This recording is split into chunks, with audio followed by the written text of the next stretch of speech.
بسم اللہ الرحمن الرحیم۔ السلام علیکم۔ غزہ میں جاری اسرائیل اور حماس کی جنگ کے دوران ایک ہی دن میں 21 اسرائیلی فوجی ہلاک ہو گئے ہیں۔ یہ اکتوبر سے ہونے والی جنگ کے بعد سے ایک ہی روز میں سب سے زیادہ ہلاکتیں ریکارڈ کی۔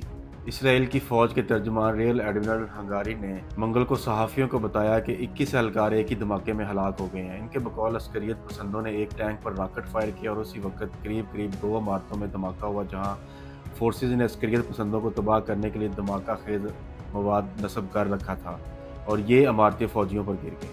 انہوں نے کہا کہ ہم اس واقعے کی تفصیلات اور دھماکے کی وجوہات کے لیے تحقیقات کر رہے ہیں۔ اس سے قبل اسرائیل کی فوج نے کہا تھا جنوبی غزہ میں ایک علیحدہ حملے میں 3 اہلکار مارے گئے تھے۔ اسرائیل کے وزیر بنجامن نتن یاہو نے غزہ میں 21 اہلکاروں کی ہلاکت پر افسوس کا اظہار کیا اور مکمل فتح تک فوج کو لڑنے کا حکم بھی دیا۔ نتن یاہو نے ایکس پر ایک پیغام میں کہا کہ جنگ کے آغاز کے بعد سے 22 جنوری اسرائیلی فورسز کے لیے سب سے مشکل دنوں میں سے ایک تھا۔ دوسری جانب غزہ کی وزارت صحت کے ترجمان اشرف القدرہ نے رائٹر کو بتایا کہ یہ حملہ ایسے وقت میں ہوا جب غزہ میں مغربی خان یونس میں اسرائیلی افواج نے فضا اور زمین اور سمندر سے بمباری کی، جس میں ایک اسپتال کو نشانہ بنایا گیا اور طبی عملے کو گرفتار کر لیا گیا۔ اسرائیل کی جانب سے اسپتال کی صورتحال پر کوئی تبصرہ نہیں کیا گیا۔ غزہ جنگ میں اب تک کم از کم 217 اسرائیلی فوجی ہلاک ہو چکے ہوئے ہیں۔ واضح رہے کہ 7 اکتوبر کو حماس کے جنوبی اسرائیل پر حملے کے بعد سے شروع ہونے والی اس جنگ میں غزہ کی وزارت صحت کے مطابق 25,000 سے زائد فلسطینی ہلاک ہو چکے ہوئے ہیں، جن میں اکثریت بچوں اور خواتین کی ہے۔ اسرائیلی افواج نے غزہ میں فلسطینی مجاہدین گروپ حماس کے خلاف اپنی لڑائی جاری رکھتے ہوئے شمالی، وسطی اور جنوبی علاقوں میں فضائی حملے کیے ہیں۔ ایسے میں امریکہ نے نتن یاہو کی حکومت سے مطالبہ کیا کہ وہ غزہ کے اسپتالوں میں شہریوں کی حفاظت کو یقینی بنائے۔ غزہ میں جاری لڑائی کے حوالے سے وائٹ ہاؤس کی قومی سلامتی کونسل کے ترجمان جابی کربی نے کہا کہ اسرائیل کو اپنے دفاع کا حق حاصل ہے، لیکن ہم توقع کرتے ہیں کہ وہ بین الاقوامی قانون کے مطابق اسپتالوں، طبی عملے اور مریضوں کے ساتھ ساتھ بے گناہ لوگوں کی جہاں تک ممکن ہو تحفظ فراہم کرے گا۔ خبر رساں رائٹر کے مطابق اسرائیلی فوجیوں نے پیر کو جنوبی غزہ کے شہر خان یونس کے مغرب میں واقع المواسی ضلع میں ایک اسپتال پر حملہ کیا تھا۔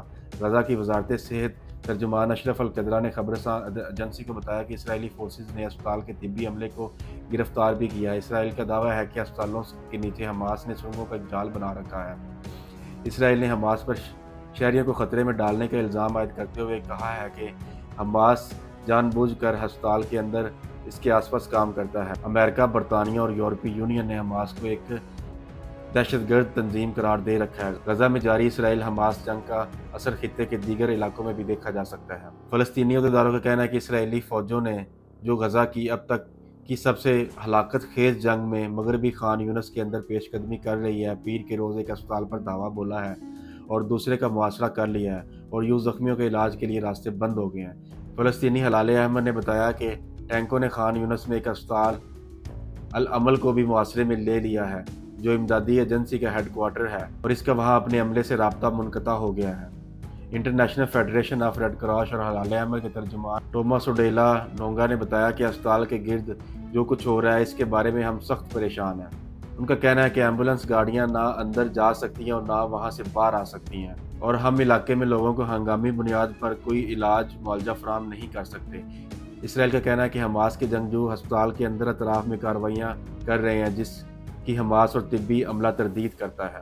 اسرائیل نے خان یونس پر قبضے کے لیے گزشتہ ہفتے حملہ شروع کیا تھا، جس کے بارے میں اس کا کہنا ہے کہ وہ اب حماس کے عسکریت پسندوں کا سب سے بڑا ہیڈ کوارٹر ہے، جو جنوبی اسرائیل پر 7 اکتوبر کے حملے کی ذمہ دار ہے، جس میں اسرائیل کے فراہم کردہ اعداد و شمار کے مطابق 1340 لوگ مارے گئے تھے۔ جنگ کی تازہ ترین مرحلے میں لڑائی محصور علاقے کے آخری حدوں تک پہنچ گئی ہے۔ یہ علاقہ ان لوگوں سے بھرا ہوا ہے جو بمباری سے بچ کر بھاگے ہیں۔ غزہ میں 10 روز سے مواصلات یا انٹرنیٹ سروسز نہیں ہیں۔